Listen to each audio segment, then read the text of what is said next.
Dad, I'm here for the Super Base V. Who told you about the Super Base V? Was Aunt Martha? What? No, I just need a power source strong enough to build a time machine. Strong? Like 64 kilowatts per hour of scalable energy capacity? Yeah. Why exactly do you want to go to the past? Do you remember the summer when I was 8 years old? Red Sox versus Yankees? We never fully enjoyed that game. We know who won, but we never experienced it like we should have. So you want to go back and fix it? We can experience that game again, but even better.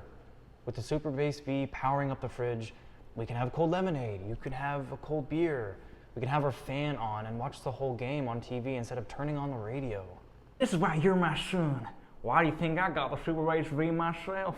Because of how convenient it is?